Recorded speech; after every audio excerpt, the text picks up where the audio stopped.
Well, what a week it was for the darling of News Corporation, Jacinta Price. Jacinta is not one to hide her light under a bushel.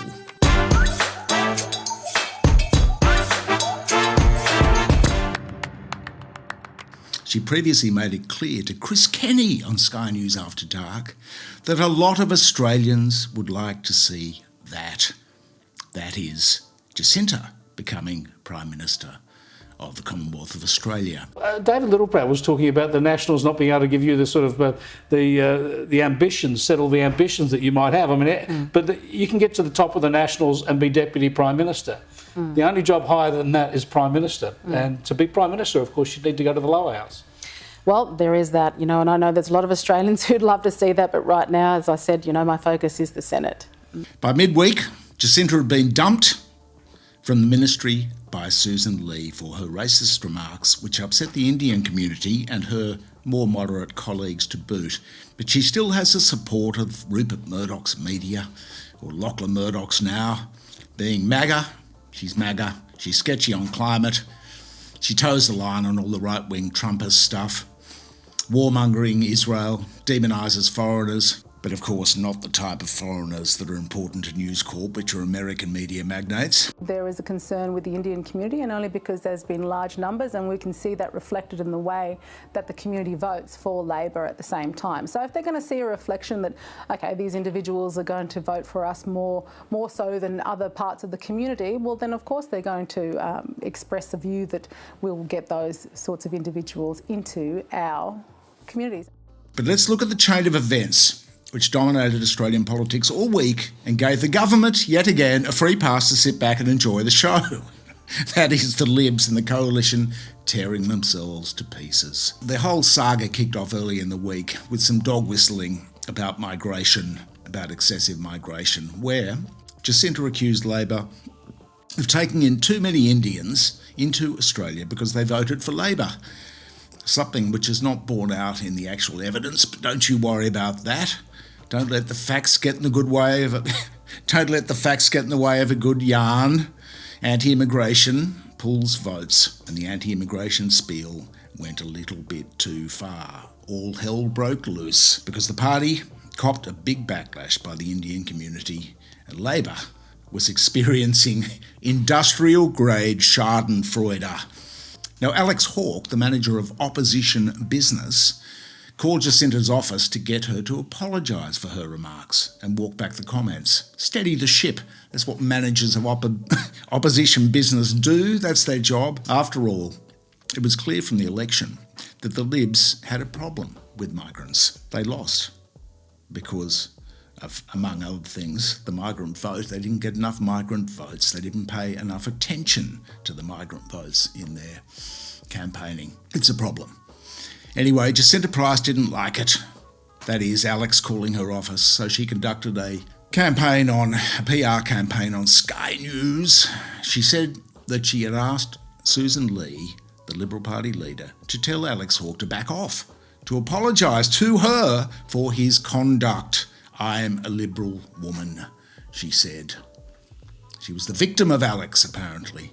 I have asked our leader if she would ask Alex Hawke to apologise to me for his conduct. Again, I'm a Liberal woman, and Liberal women need to be able to feel like they're being supported wholeheartedly. So Alex had rung Price's office, didn't talk to Jacinta, and Price claimed that he'd been abusive to her staffers. Hawke went on TV to say, no, that was not the case. So Hawke came under pressure for claims that he berated Jacinta Price's staff. He denies it. Just say, look, all I said to Jacinta was, would you consider apologising to the community for making a mistake about the remarks? Did you say it in that way, or was it perhaps a bit more heated at the time? No, pretty calm with her and I. Meanwhile, all week, the pressure mounted from the Indian community and, of course, the Labor, who were just revelling in it, to get Jacinta Price to back down. But Jacinta was having none of it. She didn't want to apologise. Now, Sky After Dark and others blamed leftists, and they blamed Labor, of course, but this is a wholesale problem for the coalition themselves. it was a party unity issue. Now, some of them were good. David Littleproud, the Nats leader, came out. He blamed Price and he said that she should apologise. So, to be clear, people who hold the views expressed by Jacinta Price are outside the mainstream of politics and Australian values, in your view? Well, I do. I think most of us have foreign descent. In fact, I'm married to someone that was born in Hiroshima, who's half Japanese. But Jacinta was having none of that. And she refused to say, repeatedly questioned, that she had confidence in the leader, Susan Lee. Do you have confidence in her leadership?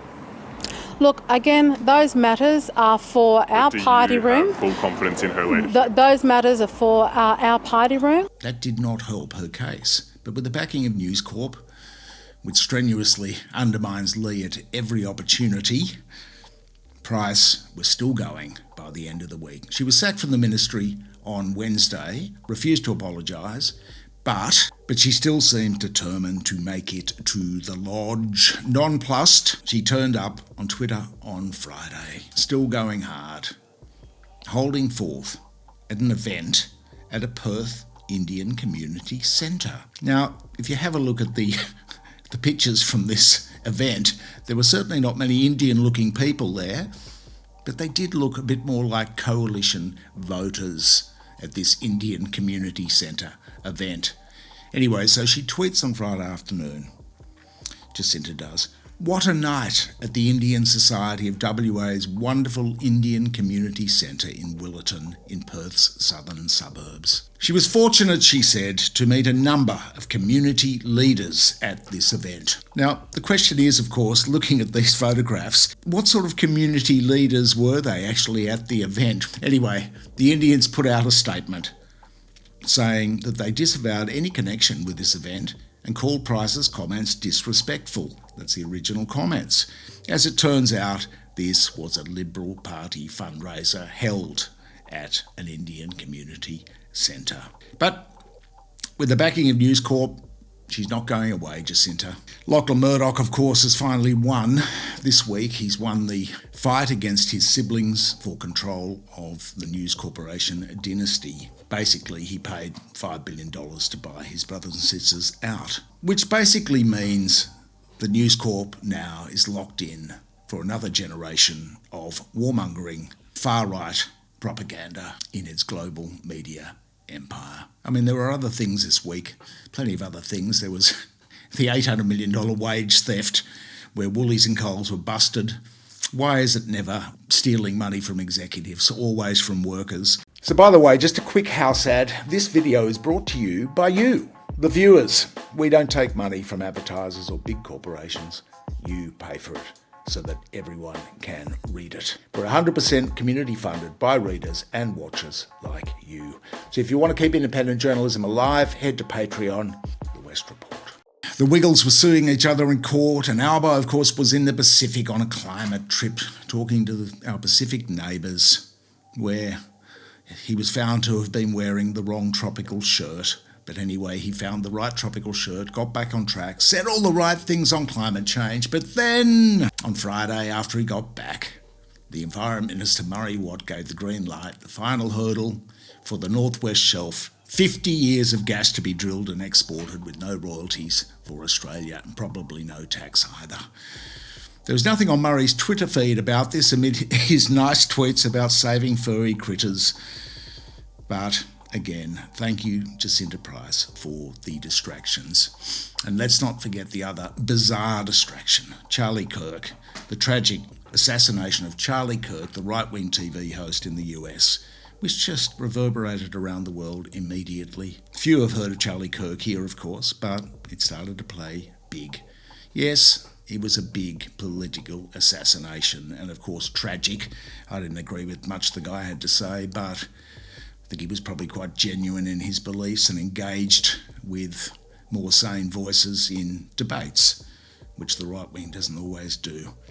But the furor over the assassination of Charlie Kirk overshadowed all else. And even Kevin Rudd, Ambo Rudd, our ambassador to Washington, issued a statement saying, see, this is serious, he issues a statement saying, "The death of Charlie Kirk today is deeply distressing.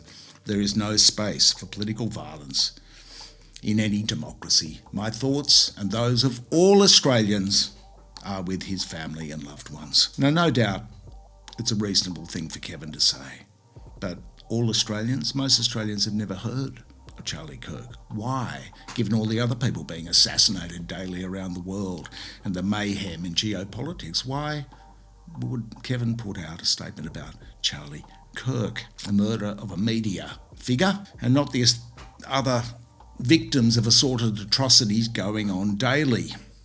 See, as the world was distracted by Charlie Kirk and Jacinta, our allies, the US and Israel, were literally shooting starving Palestinians at GHF food distribution points for fun, laughing about it. Surely that is a bigger story. This is the Hunger Games being played out in real life, being ignored assiduously by the media worldwide. They just don't have the guts to face it. We don't have the guts to face it. These atrocities, it is out of control. We don't have the guts to do anything much politically about it either, except for making weary comments about being concerned about the behaviour of the state of Israel and Benjamin Netanyahu. Please like, share and comment in the section below on distractions, because we live in a world where distractions rule and they are undermining the things which really need to be done in politics, both domestically and in terms of foreign affairs.